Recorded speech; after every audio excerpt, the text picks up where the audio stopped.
உபதேசம் வந்து ஆண்களுக்கு மட்டும்தானே இல்லை பெண்களுக்கும் உண்டாயா? உயிர் எல்லாருக்கும் ஒன்று தானே, பெண்களுக்கு வேறு உயிர் இருக்குதா? அப்புறம் அவங்களும் உருவம் தானே, நீயும் ஒரு உருவம் தானே. ஆண் பெண்ணுன்றது எதை வச்சு சொல்கிற? உடலினுடைய அமைப்பு தானே ஆண் பெண்ணு. உள்ளகிற ஆன்மா ஆண் பெண்ணா? உள்ளகிற உயிர் ஆண் பெண்ணா? உள்ளகிற விந்து ஆண் பெண்ணா? இல்லையே. அப்போ எல்லாம் ஒன்று தானே, ஒரு உருவம் ஒரு பொருள் தானே. அது உருவ தோற்றங்கள் தானே ஆண் பெண்ணுன்னு நிர்ணயிக்கிறோம்.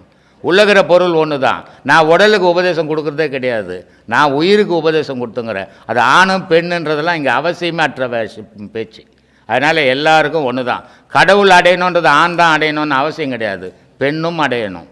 அவளுக்கும் முக்தி வேணும், அவளுக்கும் மோட்சம் வேணும். அப்புறம் அதென்னா ஆணுக்கு ஒரு சட்டம், பெண்ணுக்கு ஒரு சட்டம், எல்லாம் ஒன்று தான். கடவுள் ஆணுக்கும் பெண்ணுக்கும் உலகத்தில் இருக்கிற அத்தனை ஜீவராசிக்கும் ஒன்று தான். வாசப்படி கண்ணாண்டா நீ ஆணு பெண்ணுன்றதெல்லாம் மறந்துட்டு வா. இங்கே வந்தீங்கன்னா குரு சீடம் ரெண்டு ஒரே நினைப்பு தான் இருக்கணும்னு சொல்லுவேன். அதனால் இங்கே ஆணு பெண்ணெல்லாம் அவசியமற்ற வேலை.